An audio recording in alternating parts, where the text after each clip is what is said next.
ao bico injetor, a quantidade ideal de combustível a ser injetada e um instante ótimo para isto, visando maior desempenho do motor e redução da poluição atmosférica. Você já sabe que é através da expansão ou dilatação da mistura ar-combustível que o calor se transforma em energia mecânica necessária para mover o veículo. Sabe também que para que aconteça essa transformação de energia é necessário que haja uma centelha e que a mistura se queime. A função principal do sistema de ignição é produzir a centelha alternadamente em todos os cilindros do motor num determinado instante. Aqui estão os componentes básicos do sistema de ignição: chave de ignição, bateria, bobina, platinado, distribuidor, cabos de velas e velas. A chave de ignição aciona todos os elementos que consomem energia elétrica no veículo, exceto alguns equipamentos como relógio, rádio e alarme. A bateria é o agente armazenador de energia. Fique sabendo que a bateria é um acumulador e não um produtor de energia. A bobina é o componente que transforma a baixa tensão da bateria em alta tensão. É a bobina que fornece a alta tensão necessária para que aconteça o centelhamento nas velas. O distribuidor é um componente do sistema de ignição, instalado diretamente no motor. É o distribuidor quem determina o instante em que a bobina deve fornecer a alta tensão para as velas de ignição e também para distribuir a tensão no instante adequado para cada vela. Estas são as velas de ignição, componentes que, após receberem a alta tensão gerada pela bobina, provocam um centelhamento na câmara de combustão do motor.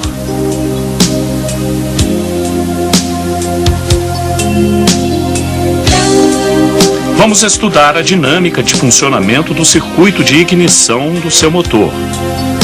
Do polo positivo da bateria sai um fio que vai até a ignição do veículo.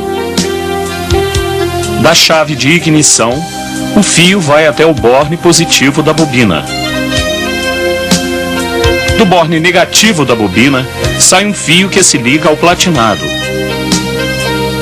No instante em que a chave de ignição e o platinado estão fechados, uma corrente vinda do polo positivo da bateria passa pela chave de ignição e alcança o borne positivo da bobina.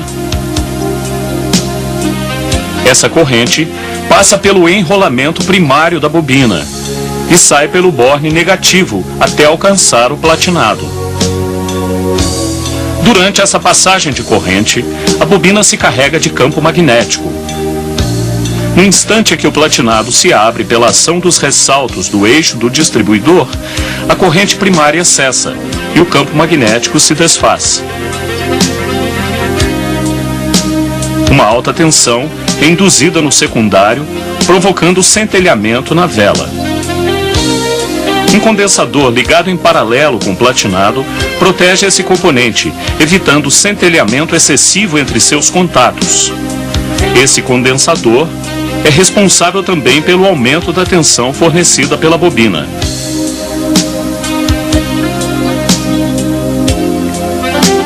A tensão é enviada às velas pelo cabo da bobina, até o rotor no distribuidor, e daí a vela selecionada pelo rotor. No caso da ignição eletrônica, o platinado é substituído por um gerador de impulsos. A unidade de comando, um componente eletrônico, recebe estes impulsos e transmite para a bobina a corrente de indução. Com o sistema de ignição eletrônica, conseguimos considerável elevação na tensão das velas e uma redução bastante grande na manutenção do sistema.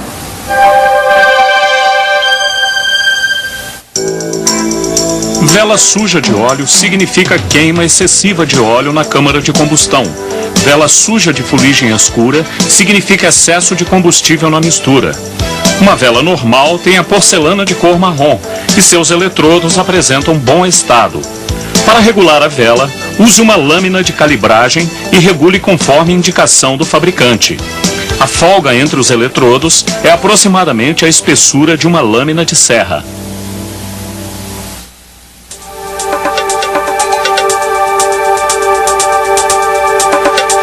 Você conhece os componentes móveis e fixos do motor. Para aumentar seus conhecimentos, vamos montar um motor. Você vai ficar sabendo a ordem de montagem dos componentes, vai saber como eles se ligam e a localização de cada peça. Vamos começar a montagem pela parte inferior do bloco. Os casquilhos fixos devem ser colocados com o objetivo de reduzir o desgaste do virabrequim. Podem ser comprados sobre medida em caso de retífica. Em seguida, o apoio perfeito do virabrequim. As capas de fixação devem ser colocadas e fixadas com o torque correto de aperto, que varia de motor para motor. Os retentores de óleo anterior e posterior ao virabrequim devem ser cuidadosamente instalados. Eles garantem a perfeita vedação do óleo. Observando as instruções de montagem, instale os anéis de segmento nos pistões. Verifique o livre movimento dos anéis nas canaletas. Fixação da biela ao pistão por intermédio do pino munhão.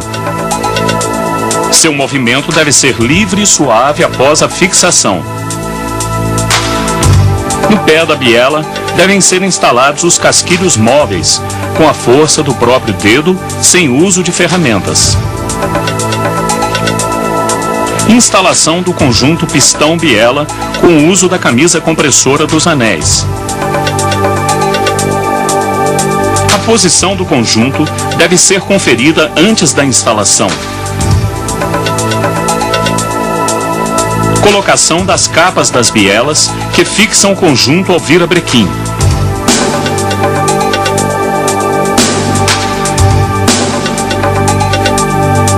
Instala-se a bomba de óleo.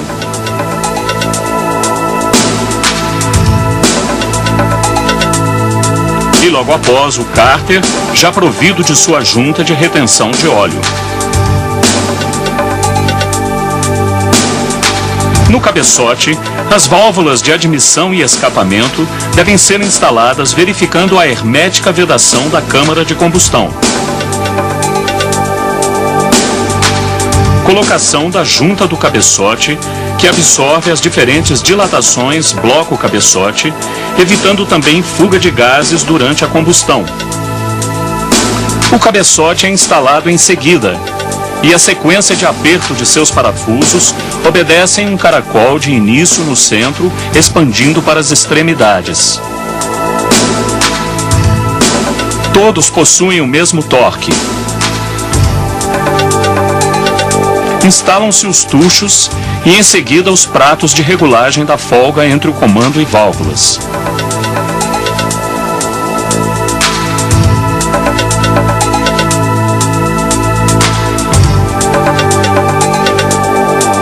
Fixação do comando de válvulas no cabeçote.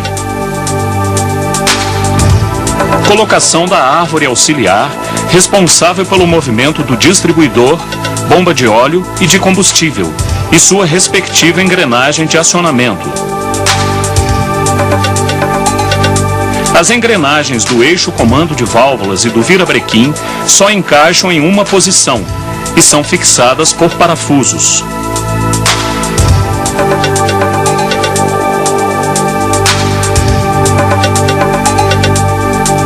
Na polia do virabrequim encontra-se o ponto de referência para a instalação da correia dentada.